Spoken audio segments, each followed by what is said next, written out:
15 अगस्त 1947 भारत आजाद हुआ। लेकिन उसी रात जब जश्न की रोशनी जल रही थी, पूरा उपमहाद्वीप खून के अंधेरे में डूब रहा था। ये कहानी आजादी की नहीं है, ये कहानी है उस कीमत की जो करोड़ों लोगों ने बिना पूछे चुका दी। अगर आपको लगता है कि आप 1947 को जानते हैं, तो यह कहानी आपको गलत साबित कर देगी। साल 1946, भारत एक देश, कई धर्म, कई भाषाएं, लेकिन एक सपना। हिंदू, मुस्लिम, सिख एक ही आजादी के लिए लड़ रहे थे। गलियों में नारे गूंजते थे, इनकलाब जिंदाबाद, अंग्रेजों भारत छोड़ो। लोगों को लगता था आजादी आएगी तो सब ठीक हो जाएगा, लेकिन पर्दे के पीछे एक और कहानी लिखी जा रही थी। जून 1947, एक अंग्रेज अधिकारी सिरिल रेडक्लिफ भारत में कभी रहा नहीं, न इसकी मिट्टी जानी न इसके लोग। उसे सिर्फ 5 हफ्ते दिए गए, एक देश को 2 हिस्सों में काटने के लिए। कागज पर खींची गई एक लकीर, लेकिन किसी को नहीं बताया गया वो लकीर किसकी जिंदगी पर चलेगी। और जब वो लकीर बनी तो बहुत देर हो चुकी थी। 15 अगस्त की रात दिल्ली में जश्न था, लेकिन पंजाब, बंगाल, सिंध, वहां सन्नाटा था। लोग सोए भारत में और जागे पाकिस्तान में। किसी को समझ नहीं आया अब वो पराए कैसे हो गए। मस्जिदें, मंदिर, गुरुद्वारे सब खामोश थे, क्योंकि तूफान आने वाला था।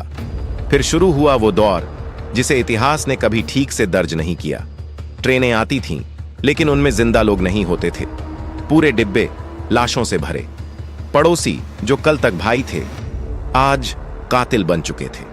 औरतें जिनका कोई कसूर नहीं था, सबसे बड़ी शिकार बनी। इतिहास कहता है लगभग 10 लाख लोग मारे गए, लेकिन सच कहता है गिनती इससे कहीं ज्यादा थी। लाखों लोग अपने घर छोड़कर भागे। किसी के पास कुछ नहीं था सिवाय डर के। मां बाप ने बच्चों को खोया, बच्चों ने मां बाप। कई लोगों ने जिंदगी में पहली बार सवाल किया, हम कौन हैं और हमारा घर कहां है। विभाजन ने सिर्फ जमीन नहीं बांटी, उसने पहचान भी तोड़ दी। आज भी कई घरों में 1947 की बातें फुसफुसाकर होती हैं। दादी की आंखें नम हो जाती हैं, दादा अचानक चुप हो जाते हैं, क्योंकि कुछ जख्म ऐसे होते हैं जो बोलने से फिर हरे हो जाते हैं। विभाजन सिर्फ इतिहास नहीं, ये एक जिंदा याद है, एक ऐसा दर्द जो पीढ़ियों तक चलता है। सबसे बड़ा सवाल, क्या ये रोका जा सकता था? क्या नेताओं ने जल्दी कर दी? क्या अंग्रेजों ने लापरवाही की या नफरत जीत गई? शायद जवाब आसान नहीं है, लेकिन एक सच साफ है, इसकी कीमत आम लोगों ने चुकाई, जिनसे कभी पूछा ही नहीं गया। 1947 हमें आजादी देता है, लेकिन हमें याद दिलाता है नफरत की कीमत कितनी भारी होती है।